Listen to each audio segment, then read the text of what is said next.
Hello बच्चों, चलिए प्रश्न को देखते हैं। प्रश्न है निम्नलिखित स्पीशीजों की संरचना का वर्णन कीजिए। बच्चों यहाँ पर हमें पीएफ5 की संरचना का वर्णन करना है। बच्चों यहाँ पर पीएफ5 इसकी बच्चों हमने संरचना का वर्णन करना है। तो यहाँ पर हम बच्चों इस प्रश्न की मुख्य अवधारणा की बात करें। मुख्य अवधारणा, तो बच्चों ये पीएफ3 में केंद्रीय परमाणु कौन सा है? यहाँ पर फास्फोरस केंद्रीय परमाणु है बच्चों। और फास्फोरस का इलेक्ट्रॉनिक विन्यास क्या होता है बच्चों? नियॉन 10 3s2 3p3 और 3d बच्चों पूरा खाली होगा।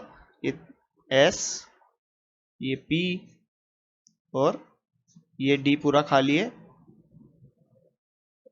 और इस s में 2 है बच्चों, p में 3 है, 3 है और d पूरा खाली।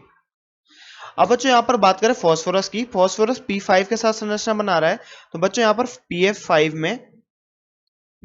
में टोटल फास्फोरस कितने सिग्मा 1 बना रहा है? 5 सिग्मा 1 बना रहा है। परंतु बच्चों यहाँ अयुग्मित इलेक्ट्रॉनों की संख्या तो 3 है। तो यहाँ पर फास्फोरस क्या होता है बच्चों? अपनी उत्तेजन अवस्था में होता है। और फास्फोरस की प्रथम उत्तेजन अवस्था होती है, प्रथम उत्तेजन अवस्था।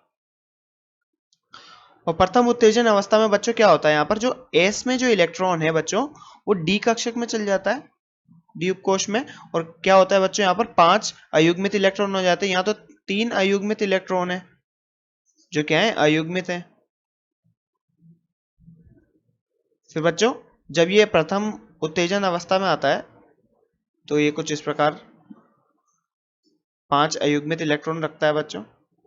एक इसमें, 3 इसमें p में और एक s में।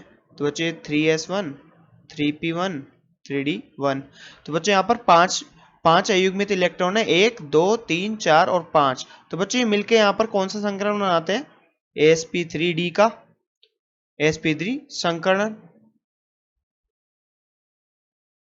और बच्चों इसकी संरचना क्या होती है? ट्राइगोनल बाइप्लेन, या फिर बोले त्रिकोणीय द्विपिरामिडीय, त्रिकोणीय द्विपिरामिडीय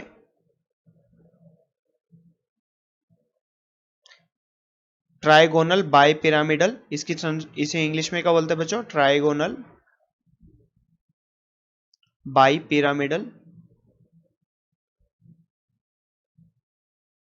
तो बच्चों sp3d संकरण होता है इसका, त्रिकोणीय द्विपिरामिडीय संरचना होती है। तो बच्चों यहाँ पर प्रत्येक में पांच अयुग्मित इलेक्ट्रॉन के साथ यहाँ पर बच्चों संकृत कक्षक बच्चों सिग्मा बंध का निर्माण करते हैं। तो ये 5 सिग्मा बंध का निर्माण करेगा f के साथ।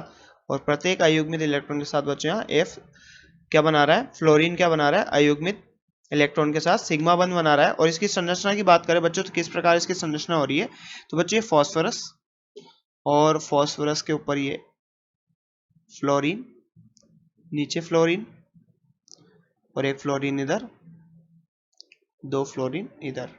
तो बच्चों ये जो संरचना है कौन सी संरचना है?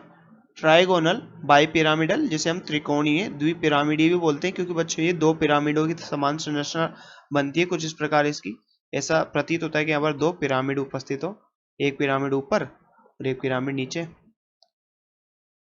तो बच्चों इसकी संरचना को हम बोलते हैं त्रिकोणीय द्विपिरामिडीय,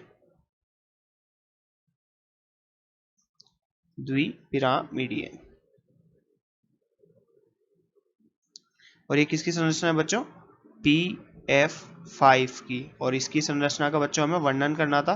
तो बच्चों जैसा कि प्रश्न में लिखा हुआ था कि निम्नलिखित स्पीशीज की संरचना का वर्णन कीजिए। बच्चों यहाँ पर हमें pf5 की संरचना का वर्णन करना था। और हमने यहाँ पर बच्चों pf5 की संरचना कैसे बनती है, इसका संकरण क्या होता है और इसमें केंद्रीय धातु कौन होती है, हमने यहाँ पर केंद्रीय परमाणु कौन सा होता है, हमने यहाँ पर देखा कि फास्फोरस होता है और इसकी संरचना को समझा। तो बच्चों आशा करते हैं आपको प्रश्न समझ में आया होगा।